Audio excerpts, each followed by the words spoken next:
Insellmilkom lejliet il-festa ta' San Pawl, infatti għada pajjiżna se jkun qed ifakkar in-nawfraġġju ta' San Pawl. Ġraja storika illi d-dibattitu dwarha ma jonqos. Il-kollega Rosemary Dorikis kelmet ma' Mark Gatt li bsejba li għamel ftit ta' sinilu qed ikompli jikkontribwixxi għal dan id-dibattitu. Naraw.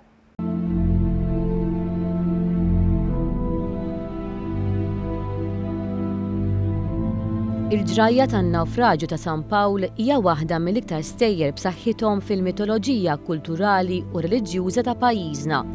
Dan anke jekk minn żmien għal żmien iqum id-dibattitu dwar kemm San Pawl tassew seta' ġie pajjiżna.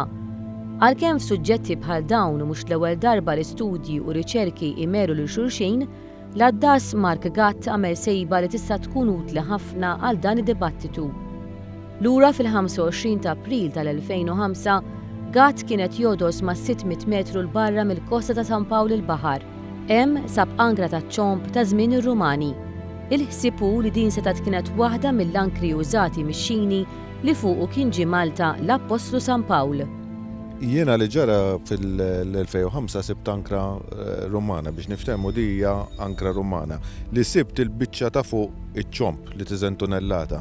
Di li kellha differenti li kellha allata Eġizzjani intaljati fuqha qabżin il-barra. Di kienet taħdem billi kienu jwadbu meta jwadbu l-ankra, iċ-ċomp jinżel fil-qiegħ u mbagħad il-bastiment jiġbed l-ankra jeħel linjam mal-qiegħ. Ovvjament wara 2000 sena l-injam ikun ittikel, kull ma jkun tfadal dawn. Għal-bidu ħaseb li kienet jara ġewna taħt ajruplan.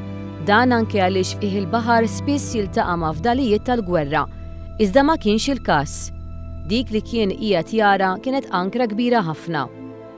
Diffiċli biex nkunu naf biex ngħidu jekk kienx bastiment Eġizzjan daw l-affarijiet li nstabu fih il-baħar li hawn concentration kbira u li l-ankri huma kbar ħafna. Issa niftakru li mill-Atti tal-Apostli San Luqa li kien qed jivvjaġġa ma' San Pawl qalilna li kien hemm 276 ruħ fuq il-bastiment, ġifieri kien bastiment kbir. Biex sibna l-ikbar ankra li qatt tinstabet fid-dinja ġifieri kien bastiment kbir. Mark Gatt għaddas ta' 25 sena esperjenza jemmen li jekk seħħ in-nawfraġġju sar f'baħar baxx. Jekk inti tara fi Grigalata ġo San Pawl il-Baħar huwa diffiċli ħafna li kieku l-bastiment ħabat ma' gżejjer ta' San Pawl fi Grigalata xi ħadd ħajhom max-xatt ieħor. Mentri hawnhekk fi Grigalata bil-baħar minn warajk se jdaħlek ġol baħar baxx li dak iż-żmien kien jibqa' dieħel saħdej Knisja ta' Burmarrat u fil-fatt l-iktar teżor li għandna qrib San Pawl huwa San Pawl Milqi li qiegħed ftit il fuq mill-Knisja ta' Burmarrat. Ġifieri s-salina tagħmel ħafna iktar sens. Fuq l-ankra kien hemm miktub żewġ ismijiet, Isis u Sarapis. L-allat li hemm fuq l-ankra li sibt jien Isis u Sarapis, Isis kienet alla Eġizzjana.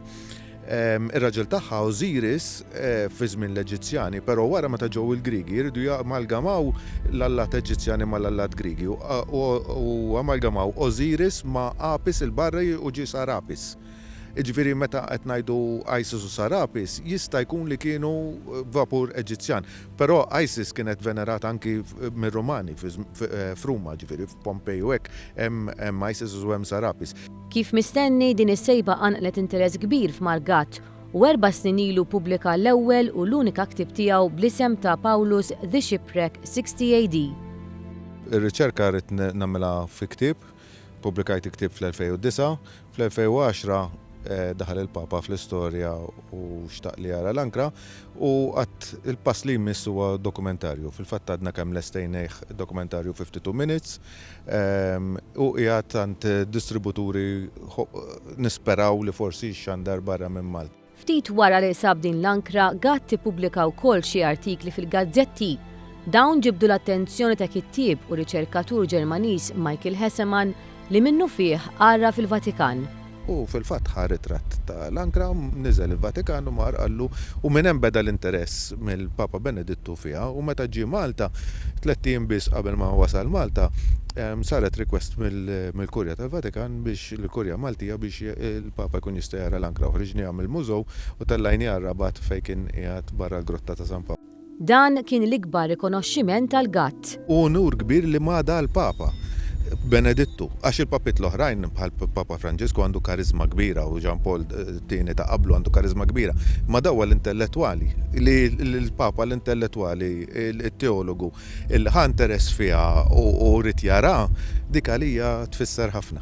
Gatt sostna li dik it-taħdita mal-Papa Benedittu 16 f'April tal-2010 baqet wisq għal-qalbu. Għalli diġeja minn vapur Eġizzjan u jenatlu ma nafx santitatlu li jemmetlu hemm l-inscriptions fuqa u dak il-ħin qabad l-ideja għalli I know ISIS.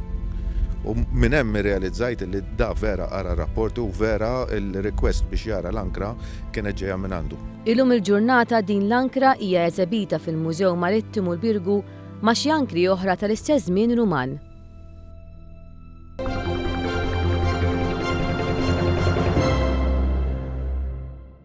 Għada wkoll diversi postijiet marbuta mal-avjazzjoni se jkunu miftuħa għal pubbliku u dan hekk kif pajjiżna se jkun qed jiċċelebra il-100 sena ta' avjazzjoni. Iżda din l-istorja kif bdiet?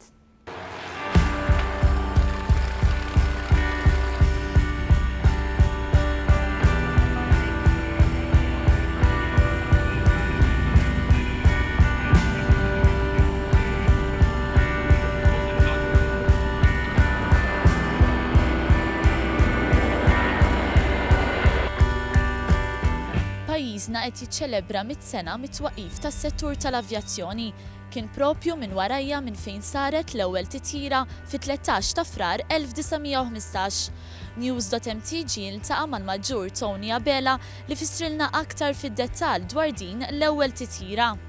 Din saret permezz tal-Ark Royal li kien fuq il-Maiden Voyage li telaq mill-Ingilterra biex imur l-Eastern Front il-Dardanelles.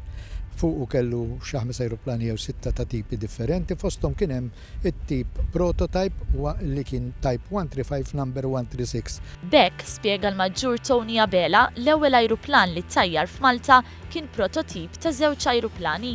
L-ajruplan li jagħmel l-ewwel titjira kien ta' tip 136. Għax l-ewwel type kienu tnej wieħed minnhom minn number 135 kien intilef l-attakk fuq iż-Zeppelin base ta' Cuxhaven. Tony Abela fissrilna x'ġara meta wasal dan l-ajruplan f'pajjiżna. Daħal hawnhekk fit-12 il-ġimgħa ta' Frar, daħal mill-port fl-10:05, rabat eżatt hawnhekk Bigi Bay, jiġifieri quddiem Bigi mal-baga numru 12, rabat fil-11:10. U mbagħad sintendi beda jieħu supplies u jagħmel l-affarijiet. L-ewwel titjira damet madwar 35 minuta.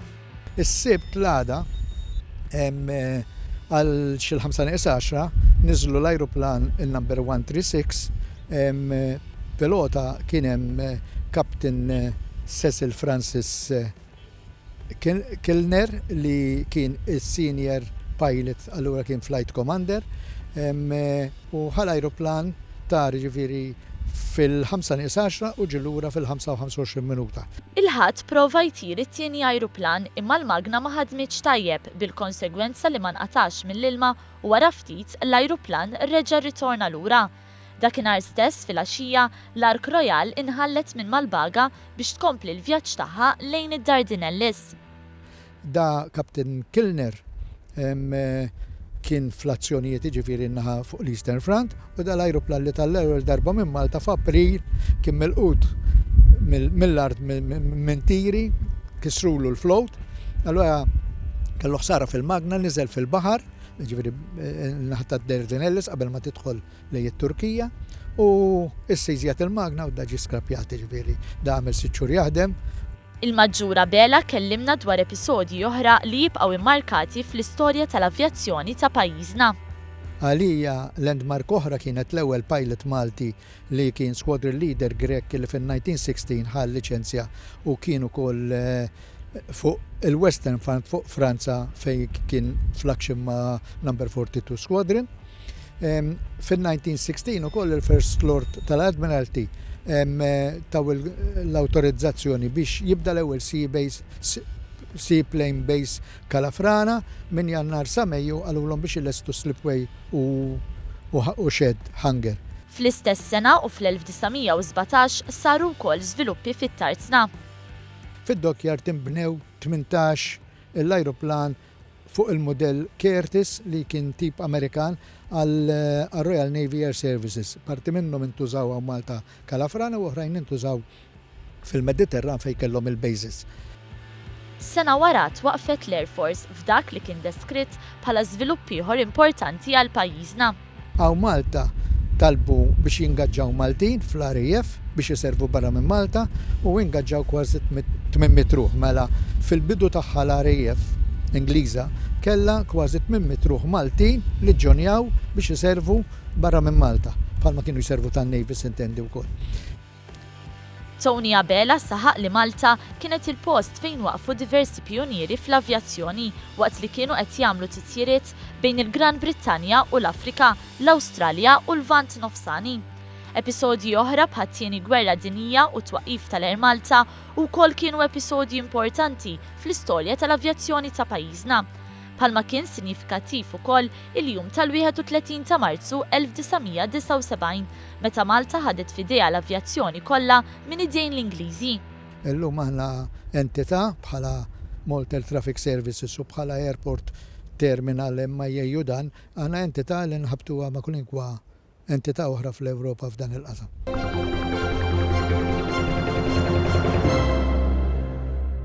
U bekk ġejna fit-tmiem ta' dan il-programm. Qabel nawguralkom il-festa it-tajba nfakkarkom illi dan il-programm jinsab sħiħ permezz ta' channel tagħna fuq YouTube. Għandna wkoll paġna fuq Facebook. Il-festa tajba.